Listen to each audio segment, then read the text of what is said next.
tidak ada fitnah sejak bumi ini diciptakan sampai kiamat yang lebih hebat daripada fitnah Dajjal. Ya, inilah tanda besar kiamat yang kedua. Ibu-ibu, kami umumkan kepada ibu-ibu semua, akibat dari dukhan ini, bumi akan mengalami kekeringan total. Masih ingat? 3 tahun menjelang Dajjal keluar, Allah akan jadikan kemarau dahsyat menimpa bumi. Allah akan jadikan kemarau dahsyat menimpa bumi, sehingga tanam-tanaman di mana-mana pada mati. Kemudian hewan ternak juga pada bergelimpangan jadi bangkai. Kehidupan terancam, orang kelaparan dan kehausan. Kemudian muncullah sang fitnah terbesar ini, Dajjal. Ini paling lama jaraknya antara dukhan dengan Dajjal, paling lama 3 tahun. Jarak kemunculan dari dukhan ke Dajjal paling lama 3 tahun. Ada panduan hadisnya yang mengarahkan ke sini. Ibu-ibu, hamba-hamba Allah sekalian, Dajjal ini memiliki kesaktian di mana seluruh dukun-dukun paling hebat di muka bumi ini akan sujud kepadanya. Orang-orang yang paling kuat di muka bumi ini tapi tidak beriman akan menjadikan dia sebagai Tuhan. Dan kebanyakan manusia akan menyembah sujud kepada Dajjal. Umatku, kata Rasulullah, diharamkan berjumpa dengannya. Karena siapapun yang berjumpa dengan Dajjal, sekuat apapun imannya, pasti iman itu akan menguap dan hilang. Lalu dia akan ikut sujud menyembah Dajjal. Sampai mati dia tidak akan lagi beriman pada Allah. Maka Nabi haramkan, akan ada nanti, kata Rasulullah, seorang lelaki yang paling kuat imannya dan merasa imannya sangat kuat. Dia tidak akan berubah dengan berjumpa dengan Dajjal. Lalu dia keluar dan berjumpa dengan Dajjal. Saat dia berjumpa dengan Dajjal, imannya pun menjadi hilang dan dia sujud menyembah Dajjal. Inilah fitnah yang paling dahsyat. Satu bumi akan didatangi oleh Dajjal dengan kekuatan yang khusus Allah berikan kepadanya. Dan Dajjal ini manusia biasa. Ukurannya, tingginya sama dengan manusia biasa, bahkan lebih pendek sedikit. Hanya badannya lebar, kata Rasulullah. Tubuhnya gompal, ya. Dan dia memiliki kesaktian-kesaktian yang mengalahkan teknologi sehebat apapun teknologi tersebut. Dan perlu diingat, sejak dukhan terjadi, semua teknologi sudah tidak dapat digunakan. Barangnya masih ada, bendanya masih utuh, tapi sudah tidak bisa difungsikan lagi sejak dukhan. Jadi masa Dajjal, seandainya teknologi pun masih ada, semua teknologi akan kalah oleh Dajjal. Begitulah kesaktian Dajjal yang luar biasa. Dan Dajjal mempunyai kekuatan sihir yang teramat sangat dahsyat. Hipnotis yang mampu merubah manusia dengan cepat. Pengikut Dajjal ini bukan hanya manusia saja, tetapi sampai jin dan syaitan pun akan menservis Dajjal. Untuk seluruh kepentingan menyesatkan manusia, jin dan syaitan akan bekerja sama dengan Dajjal. Inilah fitnah yang terdahsyat. Dan kata Nabi, yang paling banyak menyembah Dajjal nanti dari kalangan umatku adalah kaum wanita. Makanya ibu-ibu yang kami muliakan, ibu perlu ambil waspada. Karena Nabi mengajarkan cara-cara selamat dari Dajjal, ya. Nabi mengajarkan cara-cara selamat dari Dajjal. Ibu-ibu kena wajib ambil waspada. Baik, setelah Dajjal keluar, berapa lamakah lamanya dia setelah muncul?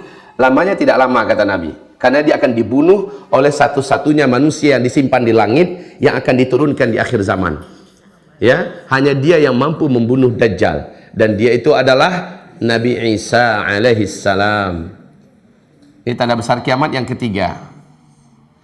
Isa alaihissalam Allah turunkan dari langit, dan kerja Isa yang paling pertama menghabisi Dajjal.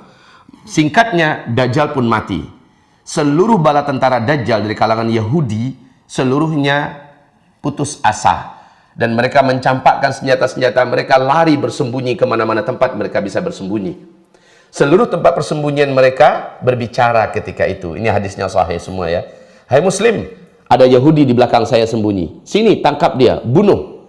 Dia bersembunyi di balik pohon, pohonnya bicara. Bersembunyi di balik tembok, tembok bicara. Bersembunyi di balik batu, batu bicara. Bersembunyi dalam lubang, lubang itu bicara. Memberitahukan kepada orang beriman di mana keberadaan orang Yahudi. Kecuali pohon gharqad, kata Nabi.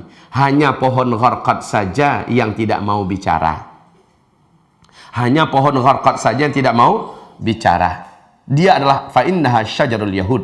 Pohon Gharqad itu adalah pohon Yahudi, kata Nabi. Perlu diketahui oleh ibu, 12 tahun yang lalu pemerintahan Yahudi, ya, pemerintahan Israel, telah menanam 2 juta batang pohon Gharqad yang hari ini sudah setinggi 16 meteran. Ibu mau lihat, silakan tanya sama Mbah Google di mana dan bagaimana gambarnya. Bahkan pohon Gharqad itu menjadi salah satu lambang kaum Yahudi di dunia. Oke, pohon ini sudah tinggi-tinggi dan besar. Ya, pohon Gharqad. Kaum muslimin, hamba-hamba Allah yang kami muliakan, karena orang beriman sudah tahu di mana sembunyinya bala tentara Dajjal ini, mereka pun pergi ke kebun pohon Gharqad itu dan mereka temukan banyak orang Yahudi sembunyi di balik-balik pohon itu dan mereka habisi. Habislah. Lalu Nabi Isa menghancurkan salib. Orang-orang Nasrani di muka bumi diajak kembali kepada agama Nabi Muhammad sallallahu alaihi wasallam. Habislah agama langit di bumi kecuali hanya Islam. Oke? Ya, Bapak Ibu, ibu-ibu yang kami muliakan, Dukhan, Dajjal dan Isa. Jaraknya berapa lama antara Dajjal dengan Nabi Isa? Jaraknya tidak lama. Rasul mengatakan Dajjal dengan Nabi Isa hanya 40 hari. Tapi 1 hari yang pertama dari 40 hari itu kalian menghitungnya 1 tahun. 1 hari kedua dari yang 40 hari itu, 1 hari yang kedua dari 40 hari itu kalian menghitungnya 1 bulan. 1 hari yang ketiga dari 40 hari itu kalian menghitungnya 1 minggu. 37 hari lainnya sama dengan hari-hari biasa. Maknanya hanya 1 tahun, 2 bulan, 2 minggu saja. Itulah keberadaan Dajjal di bumi. Saya ulangi, 1 tahun, 2 bulan, 2 minggu saja Dajjal pun habis. Ibu yang kami muliakan, benarkah sekarang Dajjal sudah dekat keluar? Kan banyak yang menggemparkan dunia, tanda-tanda kemunculan Dajjal itu, Bu, sudah tidak terbantahkan saat ini. Kata Nabi dalam hadis sahih Muslim. Hadis ini terkenal dengan hadis Tamim Ad-Dari. Hadis sahih Muslim terkenal dengan hadis, nama gelar hadis itu oleh kalangan para ulama ahli hadis sebut dengan hadis Jassasah, yang menceritakan ini adalah Tamim Ad-Dari yang masuk Islam.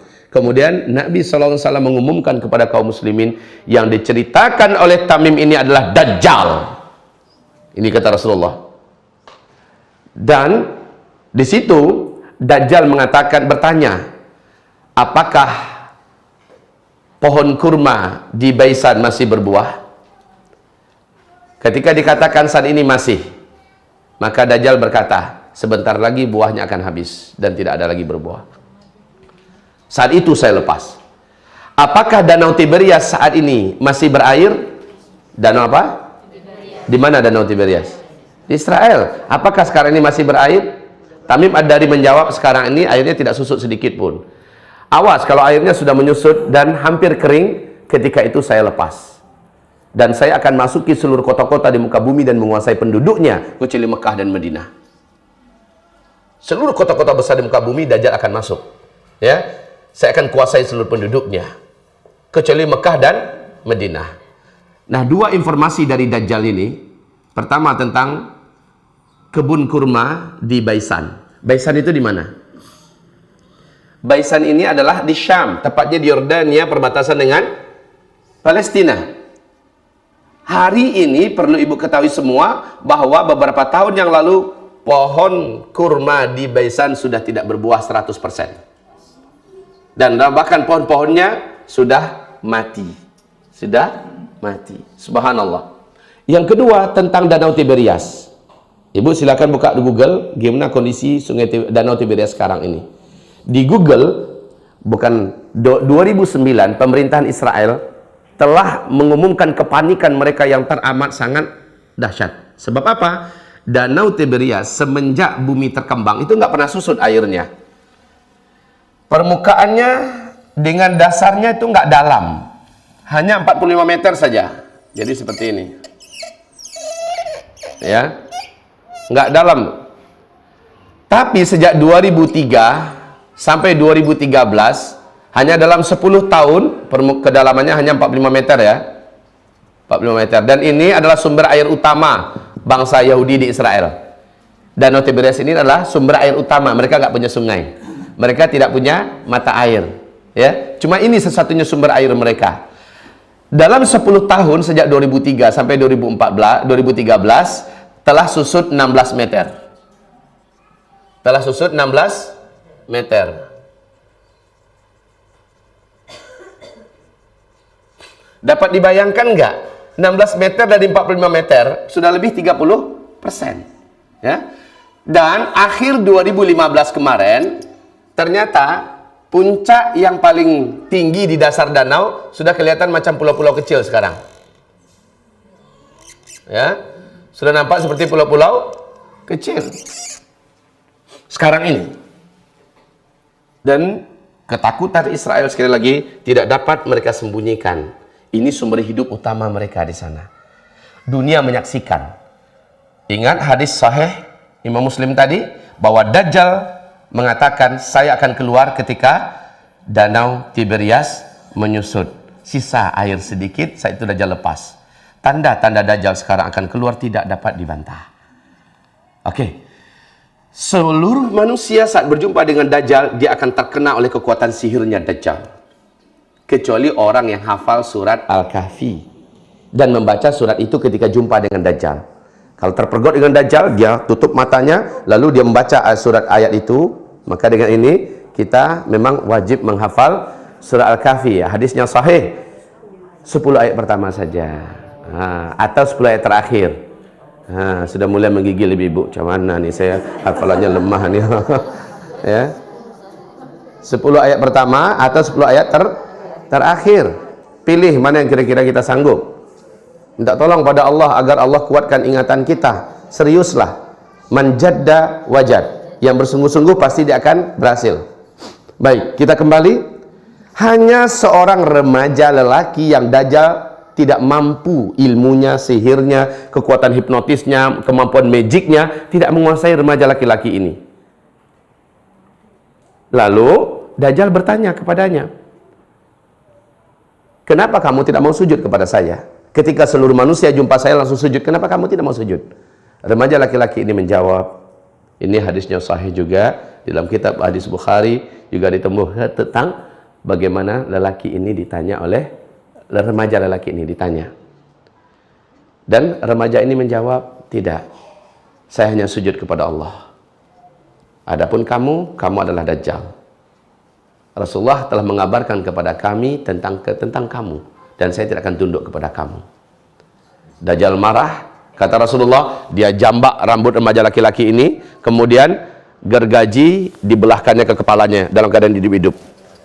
Remaja ini bertahan dengan la ilaha illallah, terbelah ya sampai ke dada, dia pun meninggal. Darah berserakan di lantai. Setelah itu Rasulullah berkata, Dajjal mengelilinginya dengan 1 kali putaran sambil membaca mantra-mantra khusus. Kemudian dia berkata kepada remaja yang telah meninggal ini, kum, bangkitlah kamu. Allah izinkan, dengan izin Allah remaja lelaki ini kembali bertaut tubuhnya. Ya. Terima kasih. Allah izinkan kembali bertaut tubuhnya, menyatu dan utuh kembali. Kemudian dia berdiri, hidup berdiri. Sementara darah yang tadi tetap membasahi, menggenangi lantai. Pakaiannya tetap bergelimang dengan darah dan dia sudah bangkit. Dajjal makin bertepuk dada kepada para pengikutnya. Kalian lihat semua, saya telah matikan orang ini dan saya hidupkan kembali, dan itu hanya Tuhan yang bisa buat. Maka makin berimanlah mereka kepada Dajjal. Sementara si remaja, ketika dia tetap begini melihat Dajjal, Dajjal bertanya kepadanya, apa kamu nggak mengaku juga saya adalah Tuhan kamu? Sujud dong. Dia kata, ogah. Bahkan semakin kuat keyakinan saya, kamu memang asli Dajjal. Ada hadis dari yang mulia Rasulullah kami baca, Dajjal akan membunuh seorang remaja lelaki, lalu menghidupkannya kembali. Tetapi setelah itu kemampuan Dajjal untuk membunuh Allah cabut, dan kamu tak akan mampu lagi membunuh saya. Hei Jal, si Dajjal. Memang Dajjal marah ingin membunuhnya, dan dia tidak mampu lagi membunuhnya. Dan dia setelah itu tidak mampu membunuh siapapun, kata Rasulullah SAW. Seorang remaja lelaki, ukuran umur remaja itu berapa, Bu?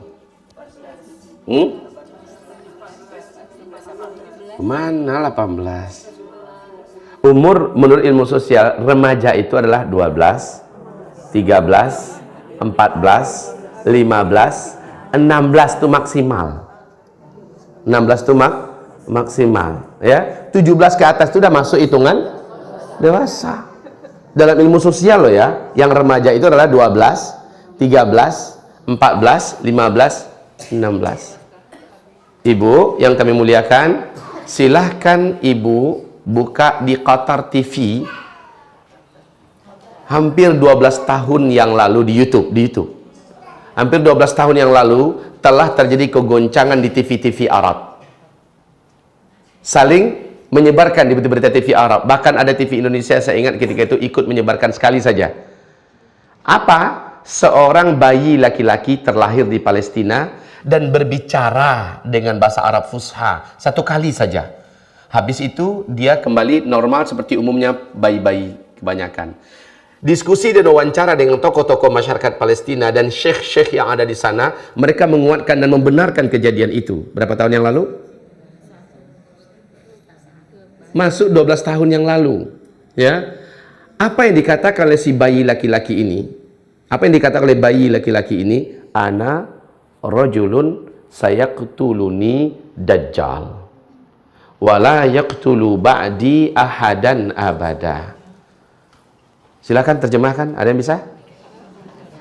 Nggak ada yang bisa? Sedikit. Oke, ana apa artinya? Tuh bisa. Rajulun. Nah, saya adalah seorang laki-laki, udah bisa pergi ke Arab nih, Ibu. Saya kutuluni Dajjal, yang nanti akan dibunuh oleh Dajjal. Wala yaqtulu ba'di, dan setelah saya Dajjal tak akan mampu lagi membunuh ahadan abada, seorang pun selama-lamanya. Baik, ibu-ibu yang kami muliakan, kalau usianya dilahirkan 12 tahun yang lalu, maknanya dia dalam usia, di mana lahirnya ini? Palestina. Di manakah anak itu sekarang? Memang tokoh-tokoh masyarakat bertekad setelah ada wawancara itu, kami akan jaga anak ini. Kami akan lindungi dia, kami akan pelihara dia. Baik, kalau inilah beritanya sahih dan benar, maka hadis Nabi yang mengatakan seorang remaja lelaki akan dibunuh oleh Dajjal. Makna remaja ini kan maknanya sudah mendekati di usia dia sekarang.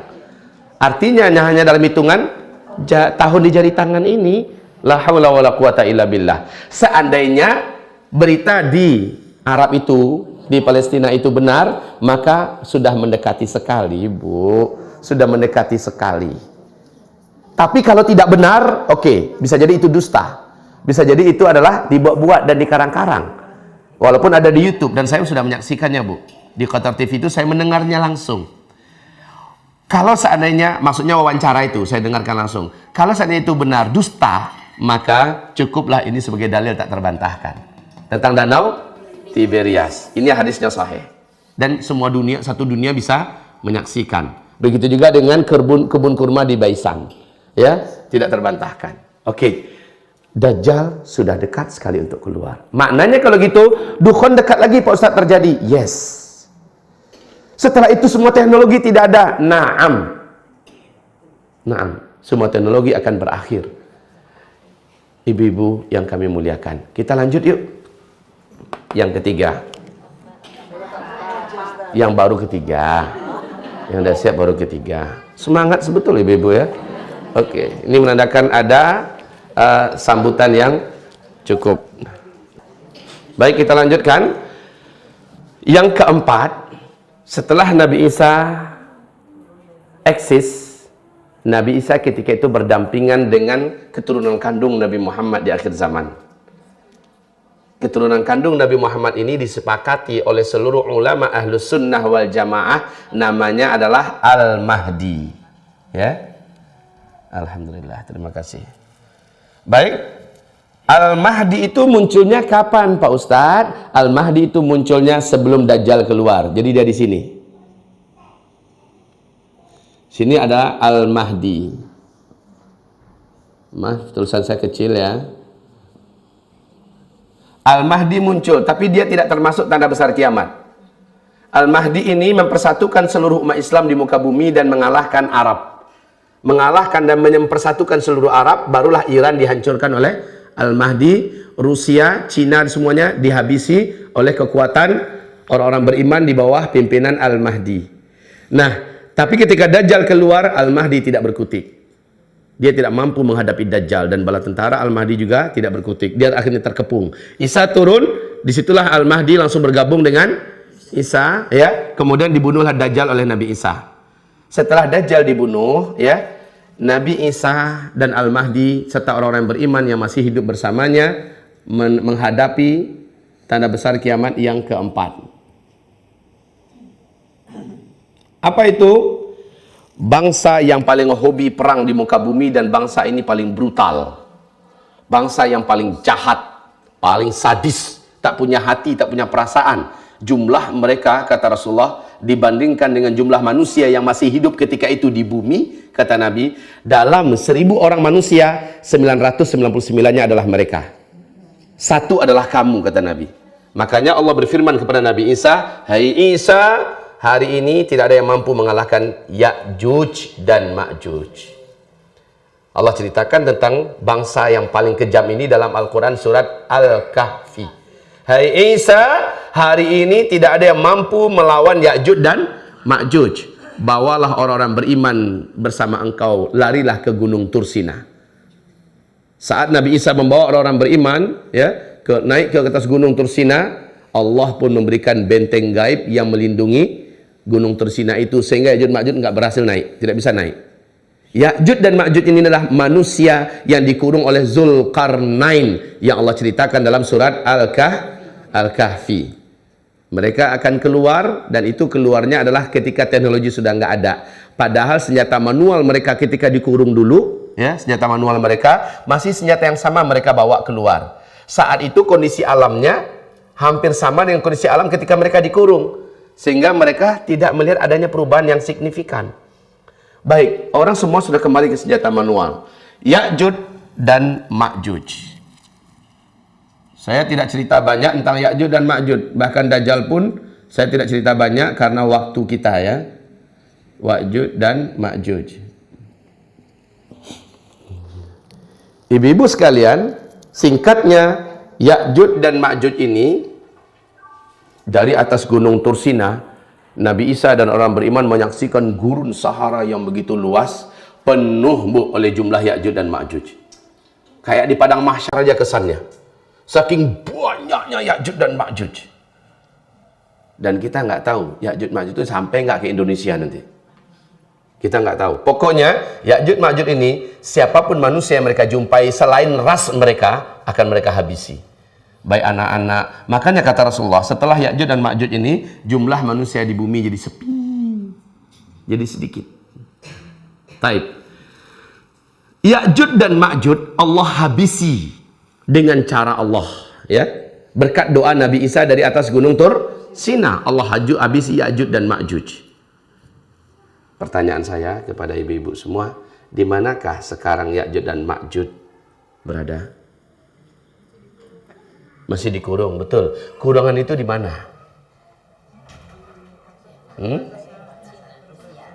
Di mana, Bu? Ada yang mengatakan di Rusia, ada yang mengatakan dekat Cina, macam-macam. Ibu mau tahu jawaban yang paling ilmiah, dan jawaban itu akan menghentikan semua pertanyaan yang lain. Jawabannya adalah, ini paling ilmiah, paling amanah, dan paling memuaskan. Entah. Nah, itu jawaban yang paling aman, ya. Untuk apa itu kita ketahui? Yang penting dalam ayat ada mereka akan keluar dan selesai. Dan jumlah mereka banyak, mereka kejam ketika lepas.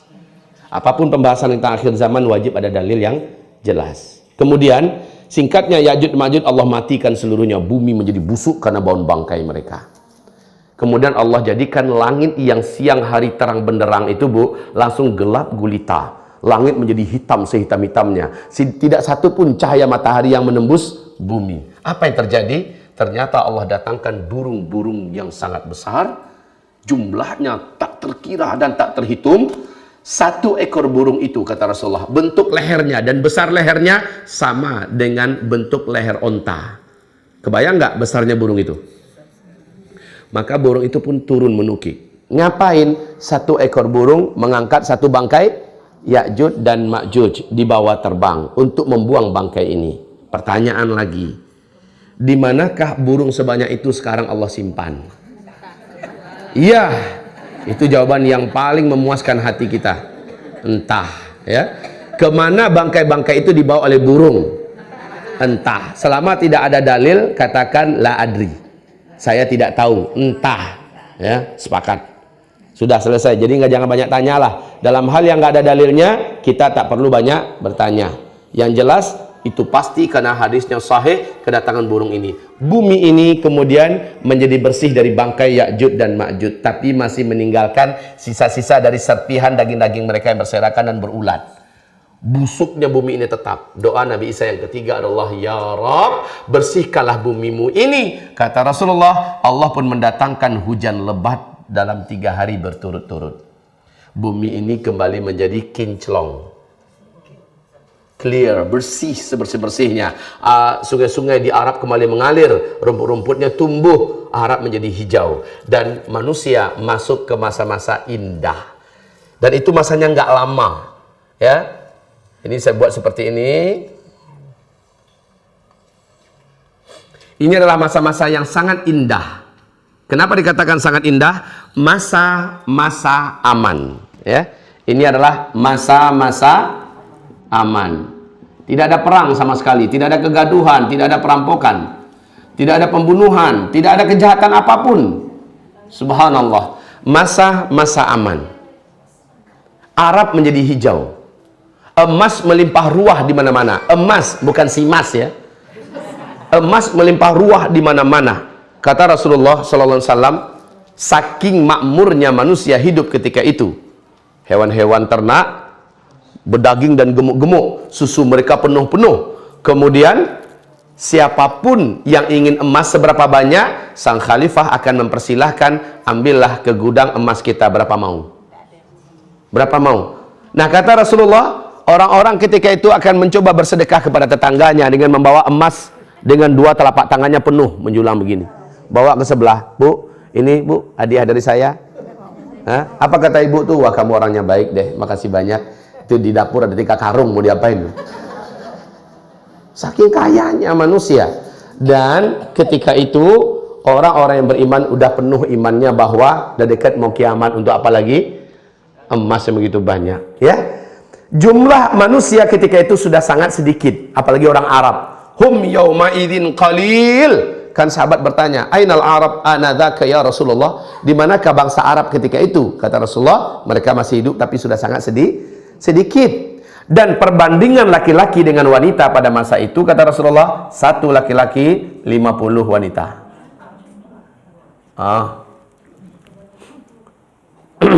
Satu laki-laki 50 wanita. Baik ibu-ibu yang kami muliakan, masa ini umat manusia di muka bumi sudah kembali terwujud dalam janji Allah. Al-Quran, ini ya, Al-Quran, surat An-Nur, surat 24, ayat yang ke 55. Inilah masa tegaknya khilafah Islamiyah yang terakhir di muka bumi. Bumi kembali dipimpin oleh khilafah Islamiyah. Dunia ini satu bumi kembali dipimpin oleh khilafah Islamiyah. Ibu-ibu yang kami muliakan, yang akan menjadi khalifah dalam masa-masa aman ini adalah, ini dia, Al-Mahdi, ya. Dia menjadi khalifah Al-Mahdi. Dan kata Rasulullah, Al-Mahdi hanya memimpin setelah dia menjadi khalifah nih. Kalau sini belum lagi menjadi khalifah. Dalam masa-masa aman, dia menjadi khalifah selama 7 tahun saja dan dia meninggal. Jadi Nabi sudah menyebutkan, hitungan tahunnya Nabi menyebutkan berapa tahun? Hanya 7 tahun saja. Al-Mahdi pun meninggal. Langsung digantikan sebagai khalifah berikutnya di tahun ke-8 atau hanya sampai tahun 9 saja, kata Rasulullah, oleh Al-Qahtani. Penggantinya adalah Al-Qahtani. Ini hadisnya sahih seluruhnya, ya. Al-Qahtani Al-Qahtani melanjutkan pada tahun ke-8 atau sampai tahun 9. Apa yang terjadi? Al-Qahtani juga meninggal dunia. Dan seluruh orang beriman satu bumi serentak meninggal dunia. Inilah tanda besar kiamat yang ke-7. Dan ini adalah penutup, subhanallah, permanen. Ya udah, nggak apa-apa. Nanti hapus saja. Nanti hapus saja. Atau ini akan jadi kenang-kenangan permanen dari saya. Ya. Ini tanda besar kiamat yang ke-7. Apa dia? Tanda besar kiamat yang ke-7 adalah berhembusnya angin lembut dari timur, kata Nabi. Dan ini hadisnya disepakati oleh seluruh ulama ahli hadis sebagai hadis yang sahih. Bertembusnya angin lembut dari timur. Di hadis yang lain, timurnya disebut oleh Nabi adalah Yaman. Angin ini membawa kematian. Orang yang beriman di muka bumi, sekecil apapun imannya, angin kematian. Anginnya lembut ya, bukan berarti anginnya jahat, tidak. Bukan angin panas, tapi angin lembut. Tapi ini angin kematian dari timur, atau di hadis yang lain dari Yaman. Nabi SAW menyebutkan, orang yang beriman dari umat Nabi Muhammad, sekecil apapun imannya, dimanapun dia berada, angin itu akan sampai menjemputnya ke situ. Kalaupun dia ada di gua, ada di gunung, angin itu akan sampai ke sana. Saat disentuh oleh angin tersebut, saat terhirup olehnya angin tersebut, dia akan meninggal di situ. Serentak satu bumi, orang Islam, umat Nabi Muhammad, meninggal dunia. Maknanya apa?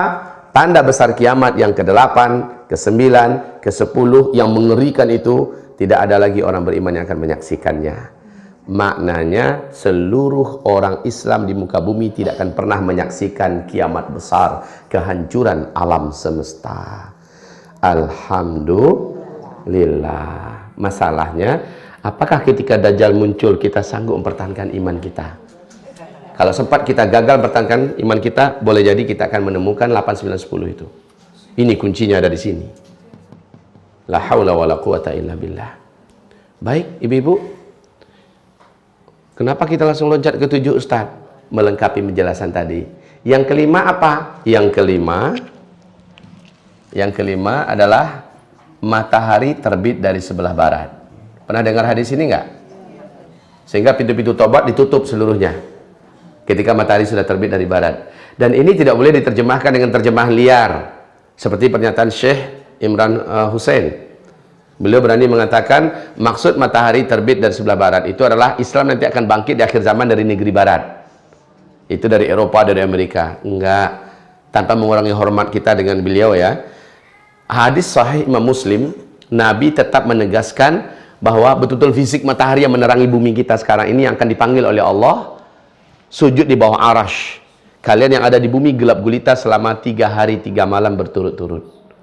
Nah, kaum muslimin, barulah ketika matahari terbit, manusia menyaksikan dia terbit dari sebelah barat. Dan saat itu orang yang belum taubat baru ingin taubat, Allah sudah tutup pintu taubat. Orang yang belum masuk Islam saat itu ingin menyatakan keislamannya, Allah sudah tutup pintu penerimaan keislaman seseorang. Kaum muslimin, setelah itu dia hanya terbit sampai setengah hari loh, Bu. Sampai setengah hari saja matahari ini yang terbit dari barat tadi, kemudian dia kembali tenggelam seperti biasa dari barat. Esoknya kata Rasulullah, dia kembali terbit dari sebelah timur. Besoknya waktu duhanya terjadilah tanda besar kiamat yang ke-6. Dekat nggak? Terjadilah tanda besar kiamat yang ke-6 ya.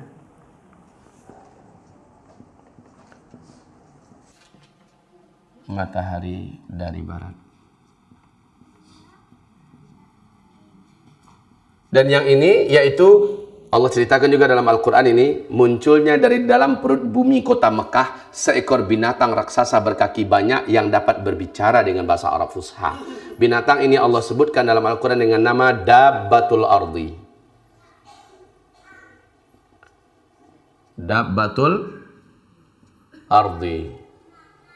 Binatang ini membawa tongkat Nabi Musa dan cincin Sulaiman.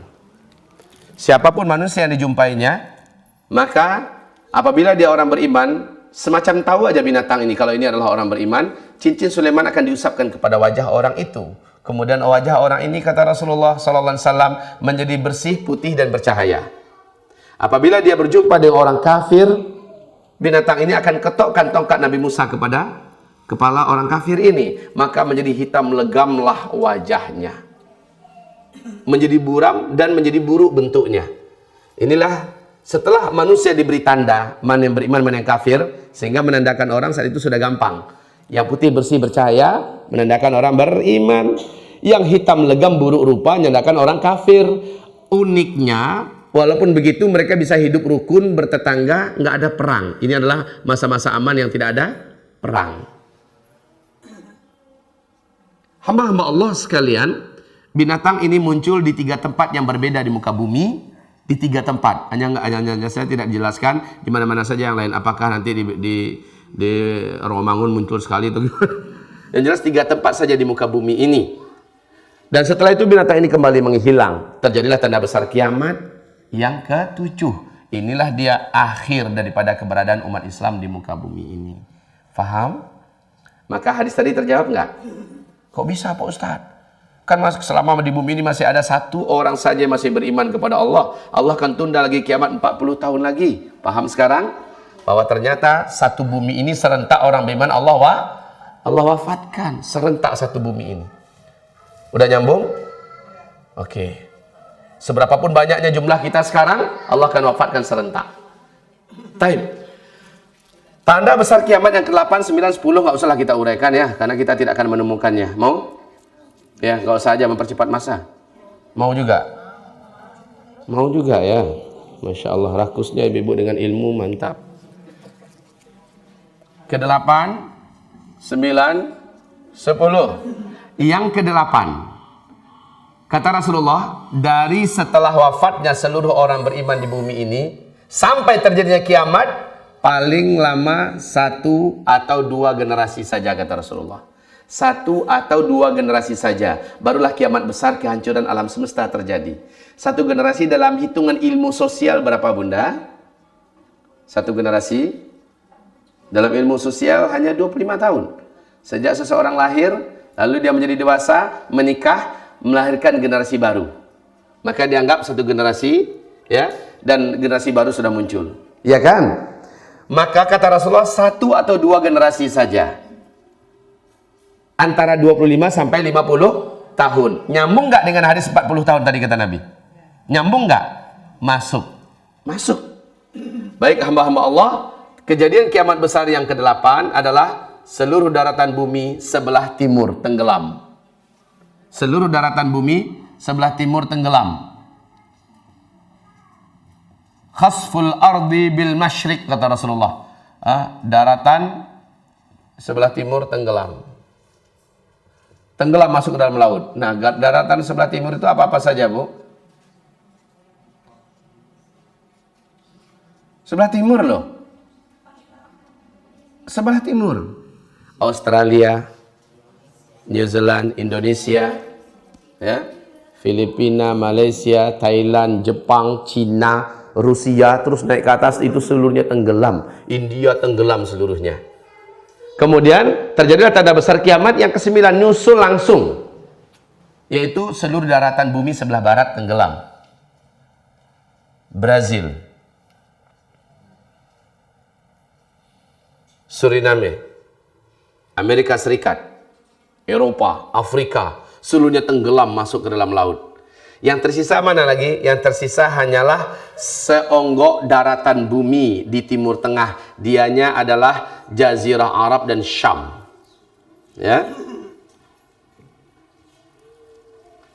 Seonggok itu bahasa Indonesia, bukan? Ya. Nah, bahasa Padang. Memang saya orang Padang. Baik, ibu-ibu, perhatikan ini. Ini adalah Jazirah Arab. Ini JA. Jazirah Arab, ini adalah Syam. Syam ini sekarang adalah Syria, Palestina, Yordania, dan Lebanon, ya. Nah, bagian ujung sini kan Yaman, kan? Ini adalah Yaman. Tanda besar kiamat yang ke-10, dari dalam perut bumi kota Yaman, dari dalam perut bumi kota Yaman akan keluar api raksasa setinggi-tinggi gunung dan paling rendah setinggi bukit. Api ini teramat sangat panas dan seperti mengejar manusia. Sehingga menyebabkan orang-orang yang masih tersisa hidup di Jazirah Arab, kata Rasulullah, akan lari tunggang langgang menuju negeri Syam. Jadi, tanda besar kiamat yang ke-10, keluarnya api raksasa dari dalam perut bumi kota Yaman. Sebuah berita dan dunia menyaksikan. Ibu juga bisa melihat langsung di YouTube saat ini. Saya kasih waktu satu setengah menit dah. Saya kasih waktu. Buka YouTube. Silahkan, di Yaman hari ini sudah ada fenomena alam dari dalam perut bumi Yaman yang mengeluarkan hawa yang teramat sangat panas. Ya. Nah, Bapak Ibu yang kami muliakan, hari ini ternyata ketika para pakar-pakar bumi mendekati ke sana, yang mereka temukan membuat kita merinding. Di Yaman hari ini sudah ketemu satu area yang merekah tanahnya, dan ada yang berlubang, bisa masuk seekor lembu, seekor sapi ya. Ternyata dalam lubang itu sudah ditemukan tekanan gelombang api yang sangat padat hari ini. Jadi kayaknya Allah sudah mulai melakukan pemanasan di Yaman dan ditontonkan kepada manusia. Ini dah dekat. Ya, ini nggak bisa dibantah loh. Di Yaman sekarang sudah ketemu area yang teramat sangat panas. Lubangnya bukan 1, 2. Di tempat lain ada lagi lubang yang lain. Di tempat lain ada lagi lubang yang lain, dan seluruhnya di Yaman. Seolah-olah isyarat tanda besar kiamat yang ke-10 sudah Allah mulai sekarang memanaskannya.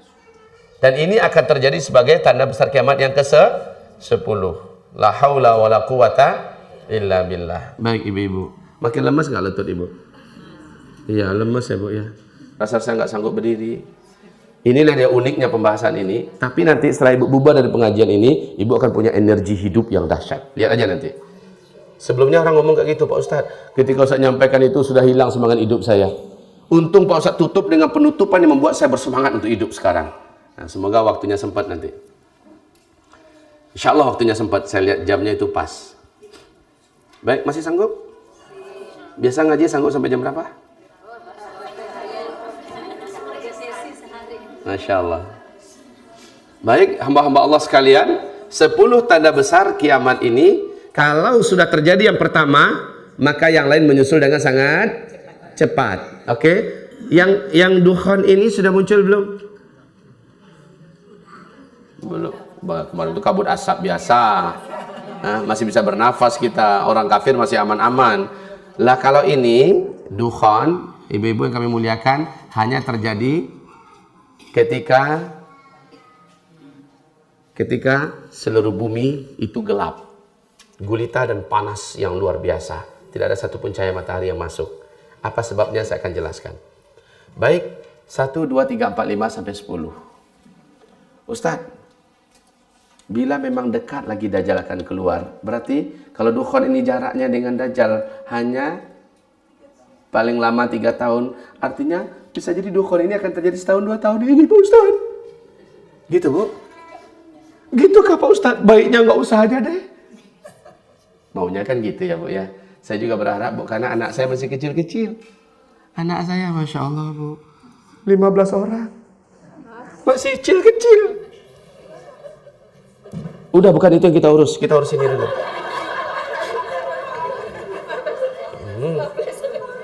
Ibu-ibu, saya tahu ibu-ibu sensitif masalah anak-anak. Ya. Oke, baik kita lanjut.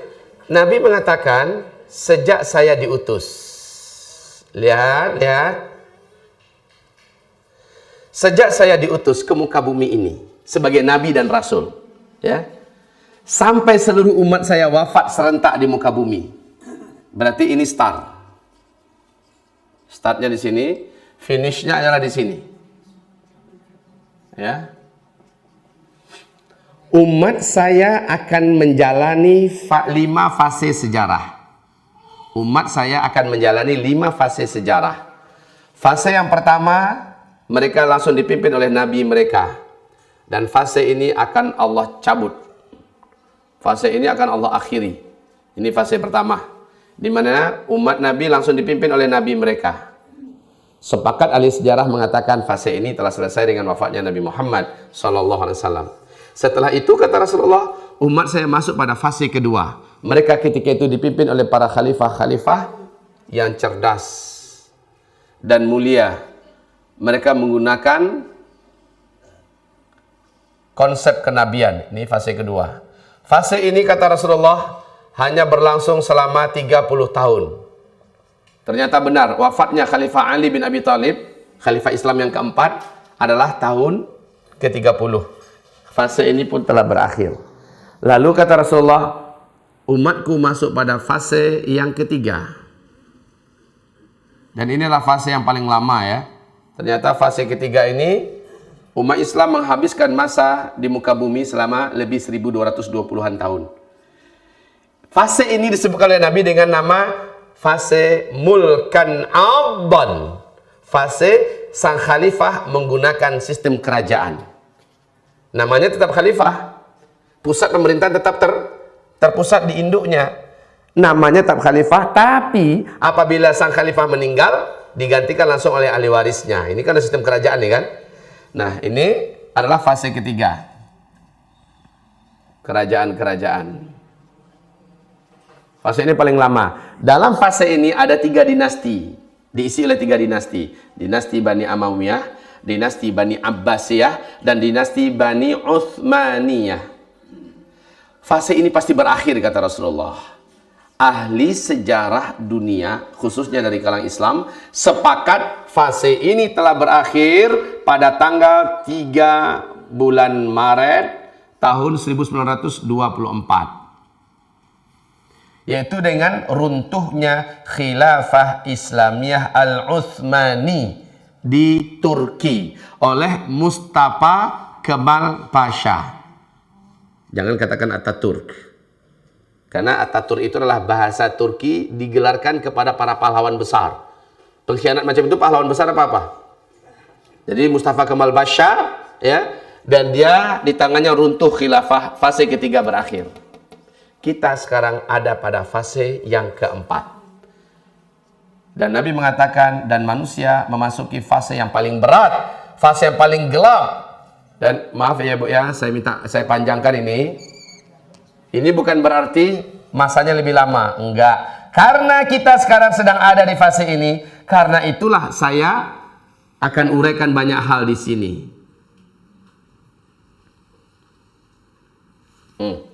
Inilah fase keempat.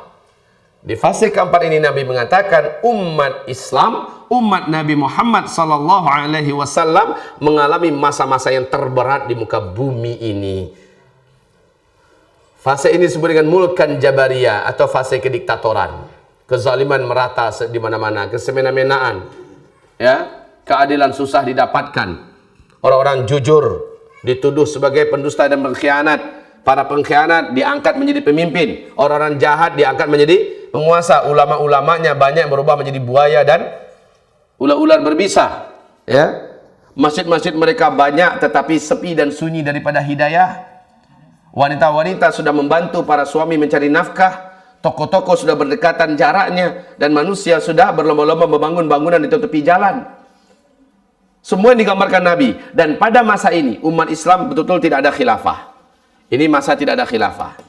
Jadi pengumuman khilafah oleh Abu Bakar Al-Baghdadi di Irak ya, yang mengatakan kami adalah khilafah Islamiyah, menurut fase ini tidak masuk.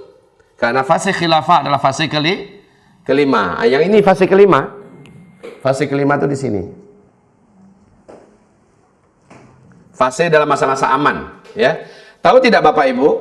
Menurut CIA, Amerika Serikat, intelijen Amerika Serikat, di New York Times, mereka telah memberikan pernyataan yang menggemparkan dunia bahwa dunia kembali nanti akan dipimpin oleh khilafah Islamiyah. Menurut prediksi CIA, kata mereka, kami memperkirakan 2020 khilafah sudah kembali memimpin dunia.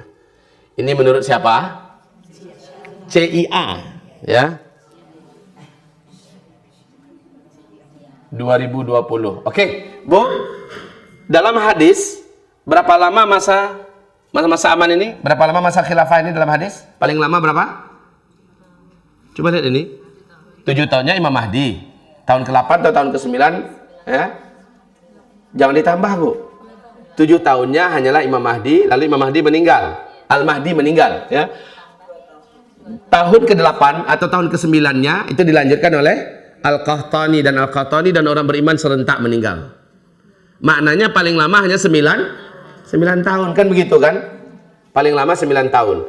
Kalau menurut CIA Amerika Serikat, startnya 2020 itu menurut mereka lah, ya. Menurut KGB Rusia, siapa itu KGB? Intelijen Rusia. Menurut mereka, puncak dan masa-masa tengah jayanya khilafah ini adalah tahun 2025. Pas nggak? CIA dengan KGB, kalau melihat hitungan tahun mereka, sejalan nggak dengan hadis? Tapi kita nggak boleh percaya dengan pernyataan mereka. Karena mereka nggak ada dalilnya dari ayat, dari hadis, nggak ada dalilnya. Yang kita percaya khilafah pasti tegak nih ayatnya. Hah? Dan juga urutan hadis ini juga dalil kita bahwa khilafah pasti tegak. Tapi tahun, maka kita tidak pernah dibenarkan mempercayai, apalagi di sumbernya dari orang kafir. Namun untuk mendengarkan informasi dari mereka ya sah-sah saja, walaupun tidak kita jadikan sebagai akidah kita, keyakinan kita. Sepakat? Baik. Hamba-hamba Allah sekalian yang kami muliakan, 5 fase sejarah. Fase terberat itu adalah fase keempat. Fase banyaknya kemurtadan di muka bumi terjadi. Di fase keempat ini, 4 tanda besar kiamat akan berlaku. La haula wa la quwata illa billah. Disinilah Dajjal akan keluar pada fase kita. Seperti kata para ulama-ulama di Timur Tengah, hadza zamanu khurujid Dajjal. Setelah mereka mendengarkan perkembangan Danau Tiberias di Israel, lalu mereka berkata, hadza zamanu khurujid Dajjal. Inilah dia zaman kita, zaman saya, ibu semua masih hidup, Dajjal akan keluar. Itu di fase keempat, fase kita sekarang. Fase kita sekarang. Ibu, bekal apa yang harus kami amalkan Pak Ustadz? Persiapan apa yang harus kita amalkan? Malam nanti dari maghrib sampai waktu yang Allah takdirkan saja, khusus pembahasan di Masjid Al-Falah Pejompongan. Masjid Al-Falah Pejompongan, judulnya adalah Persiapan dan Amalan Akhir Zaman. Ya, persiapan dan amalan akhir zaman. Setelah kita mendengarkan, kita memang di akhir zaman, lalu apa yang harus kita siapkan sekarang? Apa yang mesti kita amalkan sekarang? Ya, ini uraian kita nanti malam. Silakan Ibu. Datanglah Ibu yang udah hadir sekarang. Nggak sempat. Saya di Al-Falah itu sudah pertemuan yang ke-6 loh. Baru sampai kepada pembahasan persiapan dan amalan akhir zaman. Lah Ibu baru pertemuan pertama. Tapi boleh sih nyambung. Ibu di sini dengarkan pagi, yang nggak nyambung tuh Bu, yang nggak dengarkan ini langsung mendengarkan persiapan, nggak nyambung. Ya, tapi yang dengarkan awal langsung loncat ke 6 nyambung, cuman rugi. Pertemuan kedua, 3, 4, 5-nya Ibu belum pernah dengar. Dan itu sebenarnya padat dengan ilmu. Ya, baik hamba-hamba Allah yang kami muliakan. Yep. Pejompongan di belakang kantor BPK. Ya. Ada nanti di YouTube, kalau mau dengar di YouTube. Tapi sekali lagi, seluruh orang yang mendengarkan dari saya, padahal udah dengarkan lama-lama, udah banyak ceramah Ustaz di YouTube, saya download, saya dengar ceramah. Ternyata powernya ketika duduk langsung, mendengarkan langsung berbeza Pak Ustaz. Berbeza sangat katanya. Saya dapat power lebih lah, kata mereka. Oke. Yes. Di sebenarnya beberapa masjid besar di Jakarta ini sudah mengadakan secara dengan saya, ya. Bahkan Trans TV juga sesekali sudah mulai mencatut ceramah-ceramah saya. Ya, mereka ambil di YouTube, mereka masukkan dalam acara khazanah mereka masukkan, kan mencatut namanya tuh. Ya, saya sih ikhlas-ikhlas saja. Mau dimasukkan kemanapun TV-nya, asal menyebar dakwah ini saya ikhlas, sebarkan aja. Dan beberapa masa terakhir mereka sudah mulai ngundang saya, tapi untuk ngisi pengajian di krunya. Nah, isi pengajian itu pun ada yang mereka tanpa minta izin sama saya, mereka masukkan ke Trans. Ya, alhamdulillah saya bersyukur. Maunya memang kayak gitu, ya. Jadi ada Bu di masjid, di beberapa masjid Jakarta. Kalau Ibu mau mengadakan secara khusus, ya, bawa keluarga, berarti harus di tempat yang lebih tersedia, lapangan yang lebih, di tempat yang lebih lebar, lebih besar. Insya Allah kita bisa uraikan. Bahkan yang paling bagus itu buat seminar sehari tentang akhir zaman. Itu lebih ideal loh. Dari pagi jam 8 sampai jam asar sore, selesai. ya, sampai kepada pembahasan tentang persiapan dan amalan akhir zaman. Itu seminar sehari full. Baik, kita lanjutkan. Yang baru buat seminar itu di Malaysia, Bu. Saya malah lebih dikenal oleh masyarakat Malaysia dibandingkan Ibu mengenal saya. Di Malaysia, mereka lebih kenal saya daripada Ibu. Ya. Karena saya baru masuk ke Jakarta. Saya baru masuk Jakarta setahun 2 tahun terakhir inilah. Ya. Dan ternyata enak juga ceramah di Jakarta. Ibunya baik-baik. Ya. Baik, ibu-ibu yang kami muliakan, kita lanjut. Sudah? Ini adalah fase keempat yang kita sedang hidup di sini. Pada fase kita ini 4 tanda besarnya akan muncul. Dan kata Rasulullah, namun yang ini hadisnya dhaif jiddan. Saya wajib sampaikan hadisnya dhaif jiddan. Hadis dhaif tidak boleh dijadikan sebagai dalil. Tidak boleh dibina di atasnya keyakinan dan akidah. Tapi untuk tahu sih sah. Sekedar tahu boleh. Oke? Ini adalah kewajiban kami kalangan ahli ilmu menyampaikan kalau hadis itu dhaif, wajib sampaikan dhaif. Hadis ini dhaif. Bahkan ada yang hadis dhaif jiddan. Tapi karena turuknya sangat banyak, turuk itu apa? Jalur sampainya hadis itu sangat banyak, maka hadis-hadis dhaif ini naik derajatnya kepada hasan li ghairih. Naik statusnya kepada hasan li ghairih. Apa dalam hadis itu dari Abu Daud? Nabi mengatakan, antara saya diutus sebagai nabi dan rasul sampai kepada wafatnya seluruh umat beliau serentak di muka bumi ini, Nabi mengatakan Allah hanya menyediakan masa untuk umatku di sisinya 1 hari saja. 1 hari saja. Ayo, Bu. 1 hari di sisi Allah, berapa lama kita menghitung di bumi? That's right. 1000 tahun. Lalu Allah menambahkan untuk mereka setengah hari lagi. Semoga umatku, kata Rasulullah, tidak menjadi lemah karena Allah menambahkan untuk mereka setengah hari lagi.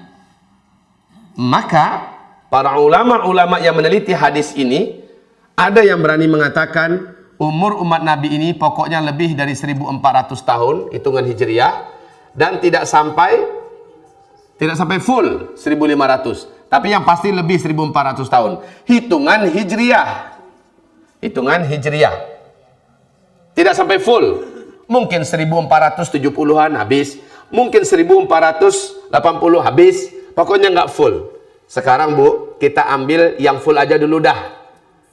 1500 hitungan hijriah. Kita sudah tahun berapa hijriah kah sekarang? 1437.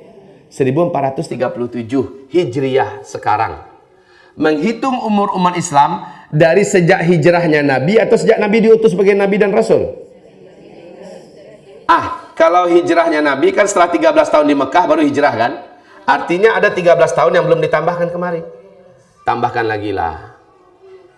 Jadi 50. 14, 50. Oke, Ibu. Anggaplah kita ambil hitungan full aja dulu. Maknanya dari 1450 mengurangi yang 1500, maknanya di depan kita hanya tersisa 50 tahun lagi umat Islam wafat serentak di muka bumi. 50 tahun lagi. Seandainya kita ambil full 1500. Kalau kita ambil full 1500. Sementara sebagian para ulama peneliti hadis mengatakan nggak akan sampai 1500. Sangat dekat sekali. Lalu pantaskah kita menggadaikan akhirat yang abadi hanya gara-gara emas yang tidak seberapa, tanah yang tidak seberapa, lalu putuslah hubungan kita, bermusuh-musuhan, berbunuh-bunuhan, tamak, menggadaikan urusan dunia, menghabiskan seluruh umur untuk dunia? La ilaha, tidak pantas. Untuk dunia kah hidup kita? Juga tidak. Hidup kita adalah apa yang setelah kita tinggalkan dunia ini. Itulah hidup kita. Itulah cita-cita kita semua. Sangat dekat, Bu, sangat dekat. Sekalipun ini hadis dhaif, tapi karena ada hadisnya masih ada sandaran. Walaupun kita diharamkan jangan dibina di atasnya akidah dan keyakinan, tapi kita mengetahuinya. Baik, ibu-ibu yang kami muliakan. Yang jelas tanda-tanda ini sudah sangat nyata, ya. Inilah yang menjadikan kita sangat yakin dan sangat kuat keyakinan kita. Oke, selesai sampai di sini. Bukan pengajiannya selesai. Pembahasan tentang masalah umur umat Nabi di muka bumi selesai. Sangat dekat. menurut hadis ini. Hadisnya naik ke derajat hasan li ghairi. Oke? Sekarang Ibu, 10 tanda besar kiamat baru muncul setelah apa? 10 tanda besar kiamat baru muncul setelah, ayo Bu, ingat kembali. Inilah istimewanya ngaji dengan ibu-ibu, cepat lupanya. Nanti kalau disebutkan, iya Pak Ustaz, iya itu. Ini kelebihan ibu-ibu. Apa bapak juga gitu kok. Baik, apalagi kita yang udah usianya 40 ke atas ya Bu ya, makin soak. Silakan. Hamba-hamba Allah sekalian yang kami muliakan, coba lihat. Dalam hadis tadi, 10 tanda besar kiamat itu ada simpul. Ayyuqta'us silk yatsba'u ba'daha ba'dan. Ketika simpulnya itu diputus, maka akan keluarlah yang pertama, lalu yang lain mengiringnya dengan cepat dan berdekatan. Simpul ini apakah dia? Ibu-ibu, simpul tersebut akan saya sebutkan dan dia berkaitan erat dengan terjadinya dukhan. Simpul itu berkaitan erat dengan terjadinya dukhan. Lihat, ini saya buat kosong dulu agar ibu menanti dengan sabar sebentar. Sebentar, saya akan sampaikan. Inilah dia simpul. Karena simpul inilah terjadinya tanda besar kiamat yang pertama, yaitu dukhan. Ini hadisnya, sanadnya jayyid dari Ibnu Jarir, diceritakan oleh Abdullah ibnu Abi Mulaikah. Dia adalah muridnya Ibnu Abbas radhiyallahu anhu. Ya, tentang hubungan antara simpul ini dengan terjadinya dukhan. Sementara kejadian ini malah di 4 surat Allah mengumumkan kejadian ini. Ya, 4 surat dan hadis-hadis yang sahih Nabi menyebutkan terjadinya ini. Apakah ini sebagai agenda ilmu yang saya tunda dalam beberapa saat sebentar? Saya akan sampaikan tentang Al-Mahdi dulu sebentar yuk. Kata Rasulullah, Al-Mahdi ketika muncul, kalian seluruhnya sudah hidup seperti orang yang hidup zaman sekarang. Thumma udtum min haitsu bada'tum wa udtum min haitsu bada'tum wa udtum min haitsu bada'tum. Saat Al-Mahdi muncul, kalian semua sudah hidup seperti orang sekarang kami hidup. Kalian akan berperang bersama Al-Mahdi, menggunakan pedang, menggunakan tombak, menggunakan panah, dan menunggangi kuda-kuda kalian. Lawan juga seperti itu, berperang melawan kita, menggunakan pedang, tombak, panah, kuda. Kalian akan berlari di atas kaki-kaki kalian, dan kalian akan berjalan di atas kaki kalian. Maknanya apa? Isyarat dari hadis Nabi ini, Nabi mengatakan, kalian sudah kembali ke zaman tidak ada teknologi. Semua teknologi berakhir. Waduh, Pak Ustadz, iya ke? Kita sekarang sedang menikmati teknologi, Pak Ustadz. Ada internet, ada listrik, ada pesawat, segala macamnya. Apakah benar ini seluruhnya akan berakhir? Semua teknologi? Dalam hadis, yes. Dalam hadis, iya. Sementara kita sedang di puncak teknologi sekarang, Pak Ustadz. Apakah akan berakhir mendadak tiba-tiba? Naam. Oke. Apakah yang menyebabkan teknologi berakhir? Ini dia benda yang dalam kotak yang saya kosongkan ini. Baik, kita cerita tentang Al-Mahdi dulu yuk. Sebelum Dajjal keluar, Al-Mahdi terlebih dulu muncul dan mempersatukan umat Islam, mengalahkan seluruh Arab, lalu menaklukkan Timur. Ya, baik. Al-Mahdi ini siapa? Keturunan kandung Rasulullah dari Ahlul Baitnya, nasabnya kepada Hasan bin Ali. Al-Mahdi, awas, versi Syiah juga ada Al-Mahdi, mereka gelari dengan imam yang ke-12, yaitu Imam Al-Mahdi, tapi dari Husain bin Ali. Kalau menurut Syiah dari Husain bin Ali, kalau kita Ahlussunnah wal Jamaah dari Hasan bin Ali. Al-Mahdi ini dibaiat oleh umat dalam keadaan dia tidak mau untuk dibaiat. Usianya ketika dibaiat dalam usia saya sebagai diangkat oleh Allah sebagai Nabi dan Rasul. Berarti dalam usia berapa? Usia 40 tahun. Awas, Al-Mahdi jadi-jadian yang udah muncul kemarin ini, seluruhnya ngaku-ngaku Al-Mahdi nggak? Kalau dia malah nggak mau diangkat sebagai Al-Mahdi oleh manusia. Dibaiat pun dia menolak. Dia munculnya di depan Ka'bah, kata Rasulullah.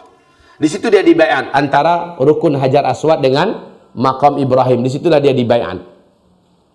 Saat dia dibaiat, saat itu dia menerima untuk dibaiat, walaupun kemarinnya dia masih menolak.